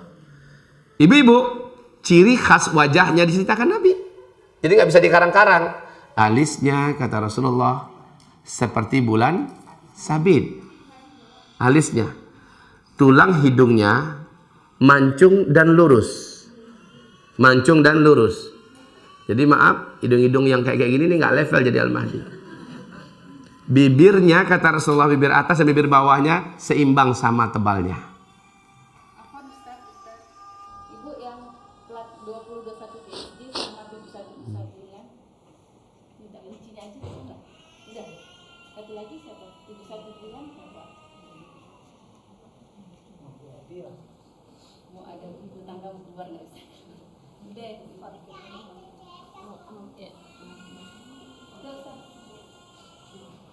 Sudah? Oke? Bisa dilanjut? Oke. Sampai di mana tadi? Bibirnya, kata Rasulullah, bibir bawah dengan bibir atasnya sama tebalnya, seimbang. Ibu-ibu, Rasul menceritakan semuanya tentang giginya, tentang warna kulitnya, warna rambutnya, panjang rambutnya, jenggotnya. Nabi ceritakan tingginya, semua Masya Allah lengkap Nabi ceritakan. Oke, sehingga susah orang untuk mengarang-arang. Oh, ini zaman teknologi Pak Ustadz. Bisa jadi orang bisa operasi plastik untuk menyamakan. Oh, begitu kan? Oke, ada tanda-tanda alam bagi kemunculan Al-Mahdi yang tidak bisa dibuat-buat. Tanda-tanda alam ini sangat asli, pure, tidak dapat dibuat-buat di karang-karang. Apa dia? Al-Mahdi akan muncul ketika ditandai ini salju sudah turun di Arab. Udah apa belum? Oke, saya cepatkan saja. Kemudian menjelang Al-Mahdi muncul, akan terjadi huru-hara yang merata di muka bumi, khususnya di Timur Tengah. Hah? Sudah apa belum? Huru-hara. Kemudian wabil khusus, sebelum Al-Mahdi menjadi khalifah di muka bumi, pusat khilafah itu akan mengalami fitnah pembantaian dan pembunuhan, yaitu negeri Syam. Sehingga Nabi mengatakan terjadinya fitnah Syam. Fitnah ini apa? Pembantaian, pembunuhan yang sangat masif dan kejam, keji. Wa kathural haraj. Wa kathural haraj. Wa kathural haraj. Menjelang Al-Mahdi muncul. Sahabat bertanya, wa mal haraj ya Rasulullah? Apakah itu haraj ya Rasul? Nabi mengatakan pembantaian. Terjadinya di Syam. Bu, Syam itu di mana? Suriah. Palestina, Suriah, Yordan dan Lebanon. Ini adalah Syam. Dan Nabi kita menyarankan kepada umat manusia di bumi ini, apabila kalian menyaksikan fitnah di Syam sudah mulai membara, kalian dimanapun berada, ini perintah Nabi ya. Perintah Nabi adalah badiru bil a'mali fitanan. Badiru bil a'mal fitanan. Artinya adalah berlomba-lombalah kamu dalam memperbanyak amalan-amalan soleh di masa-masa terjadinya fitnah-fitnah yang sangat rapat dan sangat banyak. Di hadis yang lain Nabi mengatakan, wal fitnu bisyam. Standar fitnah yang dahsyat itu adalah negeri Syam. Fitnah di Suriah pada, ini tanggal berapa sekarang? 11. Pas masuk tahun ke-6 sekarang. Betul tidak? Bulan Maret 2011. Syam, khususnya Suriah, sudah mengalami pembantaian yang sangat kejam oleh Bashar Asad, laknatullah alaih. Sampai sekarang masuk tahun ke-6. Nah, Nabi mengatakan saat fitnah di Syam membara, kalian semua badiru bil a'mali fitanan. Berlomba-lombalah memperbanyak amal soleh, bukan memperbanyak amal salah. Berlomba-lombalah memperbanyak amal, bukan memperbanyak duit. Bukan memperluas tanah, memperindah bangunan dan gedung kita punya, memperbanyak rumah-rumah. Tapi yang diperintahkan adalah badiru bil a'mali fitanan. Berlomba-lombalah kamu memperbanyak amal, amal, amal, amal. Dan startnya paling tidak itu dari ketika fitnah Syam. Sudah berjalan 5 tahun full, masuk dah tahun ke-6 sekarang. Maknanya 5 tahun kita masih biasa-biasa aja. Harusnya amalan kita udah luar biasa loh, Bu. Harusnya. Maka malah makin ke ujung, ibu lebih banyak minta maaf ya, Bu ya. Pinjam. Ibu lebih banyak pegang ini apa pegang Quran? Jujur aja lah. Hah? Oke, Bu, saya nggak nuduh. Jujur saja, kebanyakan manusia pada hari ini mereka lebih banyak memegang gadget, Android daripada yang memegang Al-Quran. Apalagi anak remaja kita, anak muda kita, Masya Allah. Hah? Suami kita di mana-mana megang itu, ternyata yang dibaca bukan Quran. Kalau buka Al-Quran sih mah mending, dengar ceramah sih mending, tapi yang ini enggak. Baca cerita manusia, tulisan manusia, pindahkan ke sana, share ke sana, dan sebagainya. Baik. Ini fitnah Syam sudah terjadi, tutup dah tahun ke-5 masuk tahun ke-6. Harusnya stok amal kita. Sebab apa Nabi mengatakan perbanyak amal? Karena sejak fitnah Syam ini, fitnah-fitnah di muka bumi akan terus naik seperti ini. Makin lama makin berat. Makin berat loh, Bu. Bu, jangan pernah mimpi ke depan tuh ada dunia ini yang lebih aman. Aman itu hanya sebentar saja, 7, 8, atau 9 tahun. Tapi menjelang ini semua, fitnah ini terus naik. Dan saya bacakan sebuah hadis Sahih Bukhari Muslim. Oke, saya bacakan sebuah hadis Sahih Bukhari Muslim. Kata Rasulullah sallallahu alaihi wasallam dalam hadis Sahih Bukhari Muslim, Rasulullah sallallahu alaihi wasallam bersabda, "La ya'ti 'alan nasi zaman illa alladhi ba'dahu syarrun minhu hatta talqaw rabbakum." Akan datang nanti satu zaman, kata Nabi. Awas, zaman itu adalah periode keempat ini. Akan datang nanti satu zaman, kata Rasulullah. Beliau mengatakan di sini. Zaman yang beliau maksud adalah periode keempat ini. Orang yang hidup pada zaman itu, hari yang dia jalani sekarang lebih berat daripada hari yang sebelumnya. Dan hari yang dia akan hadapi besok lebih berat daripada hari ini. Makin bertambah ke depan, semakin bertambah dahsyat dan berat. Coba saja ibu bandingkan kita hidup sekarang. Maaf ya Bu ya, dalam segala apa saja, dalam segala segi. Kita lihat asap yang terjadi pada tahun kemarin ini dibandingkan tahun sebelumnya, mana yang parah, asap kemarin atau sebelum-sebelumnya? Tahun kemarin ini kan, kemarin ini. Musibah di Tanah Suci bulan Zulhijjah kemarin ini bagi jemaah haji yang lebih berat atau tahun sebelumnya? Sekarang, secara ekonomi di dunia sekarang, mana lebih berat ekonomi tahun sekarang atau tahun sebelumnya? Secara moral di Indonesia atau di mana yang lebih parah Bu, tahun ini atau tahun sebelumnya? Ibu bisa jawab semuanya. Secara kepemimpinan, secara politik, secara bahkan bencana-bencana alam, lebih berat mana? Masya Allah, ibu-ibu yang kami muliakan adalah sekarang. Sekarang. Ibu yang kami muliakan. Afwan ya sebentar ya. Kita buat kesepakatan dulu. Saya memang merasa bersalah dengan ibu-ibu. Kenapa? Saya dalam 15 menit lagi paling lama minta izin. Karena saya khutbah di Masjid Al-Abrar di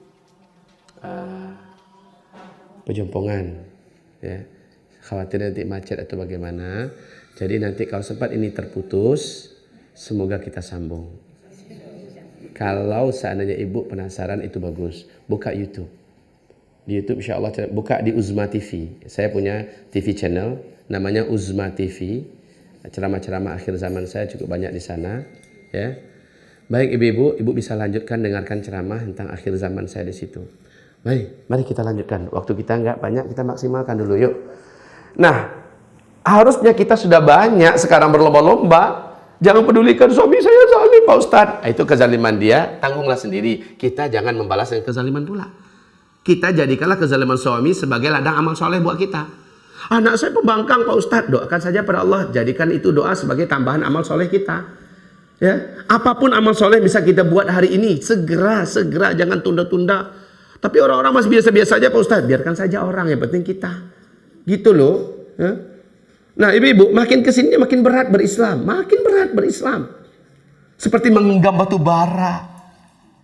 Oke. Fitnah Syam sudah terjadi ya. Menjelang Al-Mahdi muncul. Kemudian kata Rasulullah, Al-Mahdi tidaklah muncul sampai wafat seorang raja Arab yang menguasai Mekah dan Madinah. Wafatnya Raja Arab, penguasa Mekah Madinah. Nah, saya mau tanya, Mekah Madinah itu di negeri Arab, Arab mananya? Arab Saudi. Iya betul Ibu. Mekah Madinah itu nggak ada di Yordan, nggak ada di Yaman, adanya di Arab Saudi. Memang itu pertanyaan saya, dan Ibu telah menjawab dengan sangat tepat. Kaum muslimin, wafatnya Raja Arab, yaqtatilu inda kanzikum thalathatun min abnail khalifah wa la yasiru ila wahidin minhum, kata Rasulullah. Lanjutan hadis sampai yang terakhirnya, akan saling bertelagah, akan saling bertembung, akan saling jatuh menjatuhkan, bahkan bunuh membunuh 3 orang putra seorang raja besar. Ketika seorang raja meninggal dunia, penguasa Mekah dan Madinah, 3 orang putra ini akan saling jatuh menjatuhkan. Oke, saya tanya ibu-ibu yang sudah meninggal di Arab Saudi siapa? Raja Abdullah. Lihat Bu, pendiri negara modern Arab Saudi adalah Abdul Aziz bin Saud. Ini pendiri Arab Saudi modern. Dia punya istri yang banyak loh Bu, banyak loh istrinya. Dan dari sekian banyak istrinya, 4 orang yang diresmikan sebagai permaisuri kerajaan. Dari 4 orang ini lahirlah anak-anak laki-laki dan wanita yang banyak. Nah, anak laki-lakinya 1, 2, 3, 4, 5, 6, 7, 8, 9, 10, 11, 12. Apa pesan beliau? Selama putra mahkotanya masih hidup, maka tidak boleh menjadi raja di Arab Saudi kalangan cucu. Jadi harus habiskan dulu para putra mahkota ini. Ya. 1, 2, 3, 4, 5, 6, 7, 8, 9, 10, 11, 12. Kalau yang ini meninggal dunia, langsung digantikan oleh yang setelahnya. Meninggal dunia juga, putra mahkota sebelahnya menggantikan. Yuk kita hitung dari yang keempat. Bismillah. Yang keempat ini adalah Pangeran Faisal, lalu diangkat menjadi Raja Faisal. Masih ingat ini? Raja Faisal ternyata mati dibunuh oleh ponakan kandungnya sendiri yang baru pulang dari Washington. Dari jarak 3 meter, meninggal, digantikan oleh Pangeran Khalid. Pangeran Khalid meninggal dunia, digantikan oleh Pangeran Fahad. Nah, Fahad ini masih ingat? Raja Fahad. Masih ingat ya? Raja Fahad juga meninggal, langsung digantikan oleh saudara kandungnya Raja Abdullah, Pangeran Abdullah. Dia menjadi raja. Nah, pada tahun 2008, Raja Abdullah yang seluruh organ tubuhnya sudah cangkokan semuanya 100%, dan seluruh tubuhnya yang lain juga sudah diidapi oleh penyakit yang paling mematikan, sehingga 2008 divonis oleh kalangan medis internasional, beliau sudah dihukum atau dianggap mati secara medis.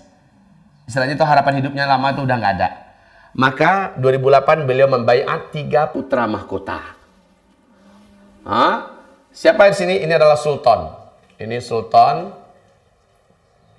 Yang ini adalah Nayef, Pangeran Nayef. Dan ini adalah Pangeran Salman. Ini adalah Pangeran Tolal. Dan ini adalah Pangeran Mukrin. Oke. Ibu-ibu sekalian, 2008 ya, di baiatnya 3 orang nih.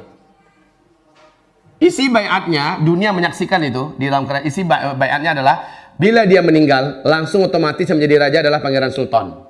Yang pertama.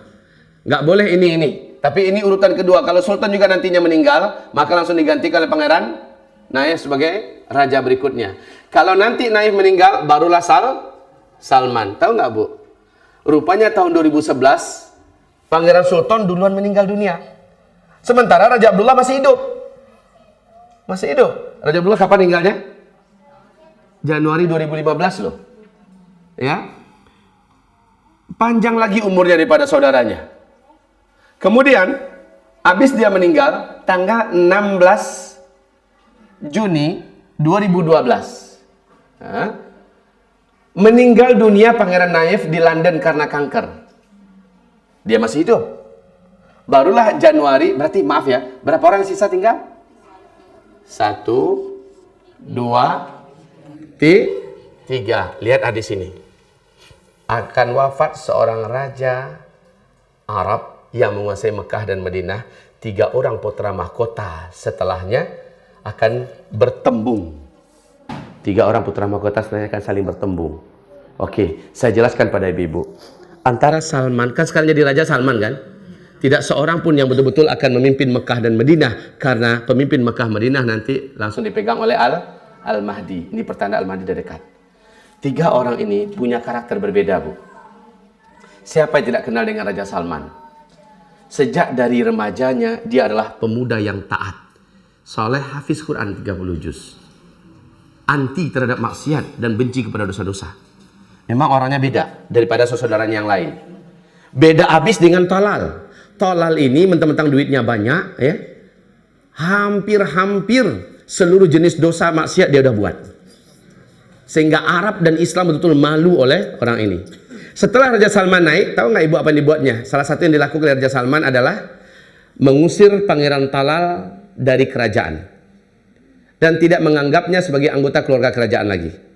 Jadi jangankan menjadi calon raja berikutnya, bahkan menjadi anggota keluarga kerajaan saja sudah tidak diakui. Ini Raja Salman mengeluarkan putusan. Nah Bu, ini orang punya duit loh. Ini zaman kan gantungannya seluruhnya kepada fulus kan?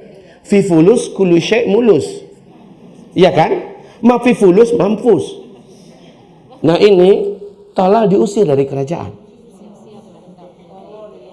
Paham? Dia bisa sewa orang nggak? Dia bisa beli orang nggak? Dengan duitnya yang Masya Allah, apalagi anak kandungnya Bu, Al-Walid bin Talal. Itu orang terkaya nomor 5 di dunia. Yang bangun tower tertinggi di dunia di Jeddah sekarang itu adalah Al-Walid bin Talal. Masih dari dinastinya dia. Sementara dia bapaknya diusir. Tahu nggak apa yang akan terjadi? Mukrin, lain lagi. Mukrin, haknya sebagai calon raja berikutnya sudah dicopot oleh Raja Salman. Sebab apa? Raja Salman tidak mau yang memimpin Arab Saudi orang macam dia. Sebab dia ini sangat lemah dan hatinya, otaknya, darahnya cenderung seluruhnya pada Yahudi dan Amerika. Sementara Salman punya prinsip, Islam harus bangkit.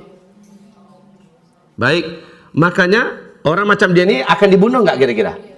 Pasti. Nah Bapak Ibu, sekarang 3 bulan setelah beliau menjabat menjadi Raja Salman ini, dia membaiat putra kandung Nayef. Namanya Muhammad bin Nayef. Muhammad bin Nayef. Dibaiat bersamaan dengan putra kandungnya dia. Dibaiat namanya Muhammad bin Salman. Muhammad bin Salman. Apa isi baiatnya? Bahwa bila dia meninggal dunia, maka yang akan langsung menggantikan sebagai Raja Arab Saudi adalah Muhammad bin Nayef yang pertama. Kalau Muhammad bin Nayef juga meninggal, langsung putranya akan sendiri Muhammad bin Salman. Lihat, luar biasa yang dilakukan oleh Raja Salman. Kira-kira dia dan anak-anaknya ini akan berang nggak? Pasti kan? Sekarang sudah dengar Bu, bahwa sudah terjadi upaya perebutan kekuasaan dari dalam. Masing-masing sedang menggalang kekuatan sendiri. 2016 ini Ibu akan saksikan sendirilah apa yang akan terjadi dan berlaku di tubuh kerajaan Arab Saudi. Walaupun kita tidak menginginkan, kita cinta dengan Salman, ya. Tetapi akan terjadi keributan yang seluruh kita akan menyaksikan. Hadis ini terwujud. Hadis ini akan terwujud. Dan Al-Mahdi nanti akan keluar. Oke, la haula wala quwata illa billah. Oke, Bu. Berikutnya kata Rasulullah, menjelang Al-Mahdi muncul, dunia ini akan mengalami perang dunia ketiga. Perang dunia ketiga. PD3. Dan saya sampaikan kepada Ibu semuanya, ya. Albert Einstein, Ibu kenal dengan nama Albert Einstein? Albert Einstein, ya. Beliau ketika dipaksa dan didesak oleh lebih daripada 2000 wartawan di muka bumi ini, termasuk dari negara-negara maju yang sedang berlomba-lomba membangun peluru nuklir dan senjata-senjata berteknologi tinggi, ya. Ditanya Albert Einstein, seperti apakah menurut engkau perang dunia ketiga ke depan? Jawaban beliau sangat menakutkan dan mengejutkan. Kalian tidak akan menggunakan satu pun teknologi canggih yang hari ini kalian buat. Kalian akan perang pada saat itu nanti dengan senjata manual. Ini jawaban Albert Einstein. Oke, kita dengarkan Steve Jobs. Beliau juga memberikan pernyataan yang tidak kalah serunya. Steve Jobs adalah pemilik Apple, ya, berteknologikan digital. Apa kata beliau di hadapan ribuan karyawannya? Dan ini dunia merilis pernyataannya ini di berbagai newspaper yang mereka punya, di TV-TV yang mereka punya. Pernyataan Steve Jobs adalah, setelah saya nanti tidak ada, tidak lama kemudian kalian semua akan kembali ke zaman batu. Loh, kok sama ya pernyataan mereka dengan yang digambarkan Nabi 14 abad yang lalu? Ketika Al-Mahdi keluar, kalian sudah tidak punya teknologi lagi, kalian kembali di zaman sekarang. Kok sama? Yang hebat bukan Albert Einstein, yang hebat bukan, tapi yang mengagumkan 1400 tahun lebih yang lalu, Rasul telah menggambarkan ketika Al-Mahdi nanti muncul, kalian sudah kembali ke seperti zaman sekarang. Apa penyebabnya? Penyebabnya adalah ini dia yang dalam kotak ini. Saya sebutkan kepada ibu semua sekarang, ini adalah jatuhnya hantaman benda langit di ruang angkasa menghantam bumi yang disebut dengan kisfan minas sama saqitan di dalam Al-Quran. Dia adalah meteor. Meteor ini akan menghentikan semua teknologi. Uraian ilmiahnya insya Allah akan kita uraikan di pertemuan yang akan datang. Ya, saya akan uraikan di pertemuan yang akan datang kalau masih panjang umur dan saya masih hidup. Baik, Perang Dunia Ketiga. Lalu ini yang mana ini Pak Ustadz? Ini adalah mengeringnya Sungai Efrat. Sungai Efrat ini akan menyingkap gunung emas di Irak, kata Rasulullah. Sungai Efrat di mana? Di Irak. La taqumus sa'ah hatta yahsiral furat. Takkan terjadi kiamat sampai Sungai Efrat mengering terlebih dahulu. Ini kata Nabi. Sekarang ibu buka YouTube, Bu. Ibu buka YouTube. Lihat Sungai Efrat kondisinya terkini. Ibu tahu tanggal 12 Februari 2013 di New York Times, NASA Amerika Serikat telah memberikan pernyataan resmi bahwa Sungai Efrat tahun berapa ini? 2013 ya. Sungai Efrat telah mengering, telah menyusut airnya 60%. Menurut NASA, setahun yang akan datang, kata mereka, 2014, Sungai Efrat akan kering total 100%. Dan tepat, Bu, April 2014, Sungai Efrat telah kering total. Hari ini kita sudah bisa main bola kaki di dasar Sungai Efrat hari ini. Sementara Nabi mengatakan tidak terjadi kiamat sampai mengering Sungai Efrat. Akibat mengeringnya Sungai Efrat, ditemukanlah nanti gunung emas di Irak. Yang menyebabkan seluruh laki-laki di muka bumi menuju ke sana membawa senjata-senjata mereka dan mereka berperang memperebutkan gunung emas itu.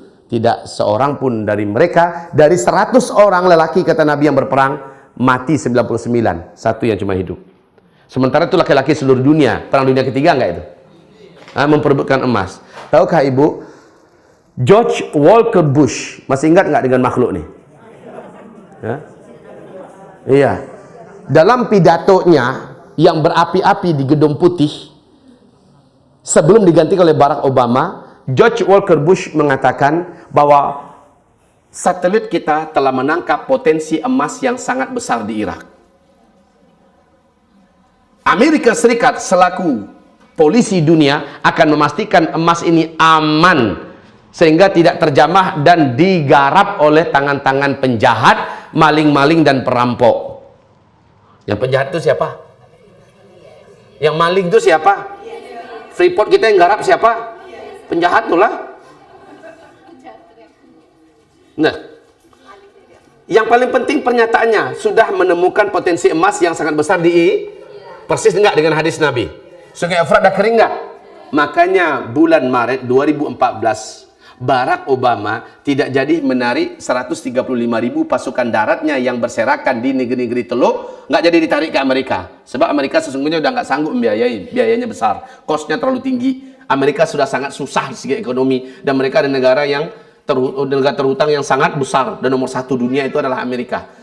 Tapi kenapa nggak jadi ditarik oleh Barack Obama? Persiapan mengamankan, itu bahasa mereka, gunung emas yang ada di Irak. Negara-negara besar sekarang ini di timur sedang bersatu untuk mendapatkan gunung emas yang ada di Irak. Barat pun sedang menggalang kekuatan mendapatkan emas itu.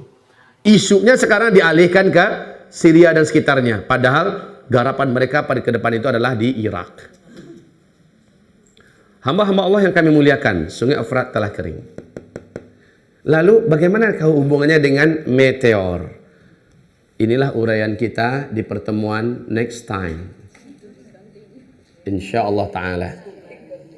Tunggu sebentar, orang saya ada di luar? Ada bawa kitab? Tidak ada. Ada bawa kitab. Kitab ini saya rekomendasikan. Uraian kita kalau ingin dapatkan dalil-dalilnya yang luas dari ayat-ayat dan dari hadis, penjelasan ini ada di Zikir Akhir Zaman.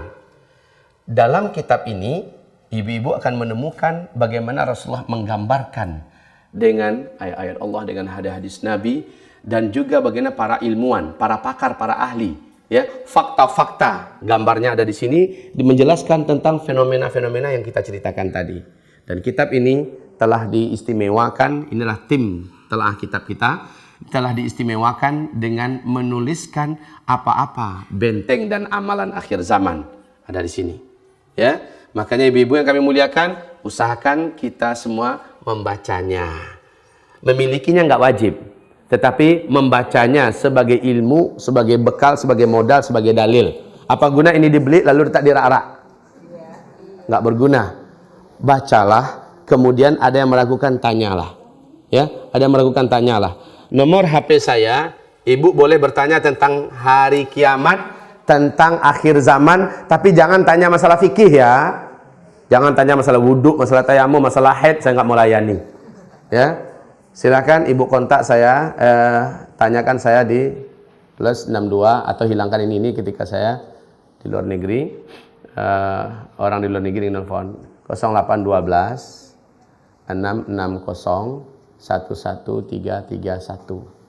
Ini nomor HP saya. Di sini ada WhatsApp dan saya ada insyaallah www.zulkiflima.com. Oke. Ini adalah website saya. Dan ini adalah Uzma TV. Ini adalah Uzma TV. Uzma TV. Ya, channel. Oke. Boleh kita diskusi, tapi masalah akidah silahkan ibu tanya. Masalah akidah, masalah akhir zaman. Bidang saya di Timur Tengah dulu adalah bidang akidah, jurusan akidah, ya. Jadi ini boleh ditanyakan. Jangan tanyakan saya masalah fikih. Fikih ini punya potensi untuk membuat kita berpecah hati, ya. Jadi tanyakanlah fikih kepada pakar-pakarnya dan ahli-ahlinya, serta tanyakanlah hal-hal yang sudah diijma'i dan jangan masalah yang khilafiyah menjadi peruncingan kita. Oke, ibu-ibu semuanya, sampai di sini pembahasan bersama saya sekarang. Silahkan kita bubar dulu sekarang. Pertemuan berikutnya kalau bisa saya mungkin akhir April ini ada di sini, Bu. Mungkin akhir Maret ini ada di sini, tapi hari Jumatnya ada apa enggak ya? Nanti kita kontak-kontak aja lah. Kalau ada, jujur saya katakan April saya mungkin enggak begitu banyak ada waktu. Jadi kalau memang ada akhir Maret ini dikasih kabar nanti. Saya dengar kajiannya hanya sekali sebulan kan? Ini udah kan bulan ini dengan saya. Nah, kalau seandainya saya ada waktu di akhir Maret ini, saya harap ibu datang lagi. Kita sempurnakan ini. Nah, berarti ini nggak usah dihapus ya. Ini nggak usah dihapus. Biarkan saja di sini. Baik, demikian saja ya. Bukunya ada di luar. Ada di luar. Gimana ibu? Ibu, ini adalah ditulis salah seorang di antara kawan kami, di mana kami menyelesaikannya secara berjamaah. Ya, di luar, di kitabnya ada di luar, dan kitab ini hasilnya adalah untuk membiayai pesantren saya. Pesantren saya Madrasah Mulazamah Ulum Islamiyah yang ada di Kota Payakumbuh, Sumatera Barat. Ya Bu ya, disinilah dia gaji guru-guru kita, disinilah dia makan minum untuk anak-anak kita. Jadi kalau ibu beli ini jangan ibu pikir senang beli buku, niatkanlah sedekah, niatkanlah berinfak. Kalau ibu mau lebihkan, alhamdulillah kembali lagi ke ibu kebaikannya. Kalau ibu mau kurangi, tega amat. Baik, demikian dulu dari kita ya Bu ya. Saya tinggalkan ibu dulu di sini dan mohon izin ya Bu ya. Mohon izin karena menjaga-jaga ini khutbah Jumat loh. Nggak bisa ditunda-tunda, nggak mungkin nunggu. Oke? Saya tutup dengan istighfar dan kafaratul majlis. Saya tahu ibu banyak ingin bertanya. Saya tahu ibu banyak ingin bertanya. Biarlah nanti diatur oleh Bu Risma, nanti diatur ya Bu ya. Ibu siap sedia aja dapatkan informasi nanti. Siap sedia saja dapat informasi. Semoga adinda saya juga dapat melanjutkan kajian nanti malam, amalan dan persiapan akhir zaman. Ibu-ibu ini sudah boleh nih untuk bergabung nanti malam karena sudah basicnya, tapi belum selesai loh ini. Ada 30% lagi yang belum saya sampaikan sebagai basic. Di Jalan Masjid. Namanya Jalan Masjid, nama jalannya itu Jalan Masjid. Jalan Masjid 1, Jalan Masjid 2, ibu masuk saja salah satu itu, ibu akan temukan Masjid Al-Falah. Tanya aja masyarakat di situ. Maghrib. Kita di sananya maghrib. Maghrib nanti kita isya, azan isya, lalu sholat isya dulu, lalu dilanjutkan lagi setelah itu. Oke, demikian saja dari saya. Kita tutup dengan doa kafaratul majlis. Subhanakallahumma wa bihamdika asyhadu an la ilaha illa anta astaghfiruka wa atubu ilaik. Assalamualaikum warahmatullahi wabarakatuh.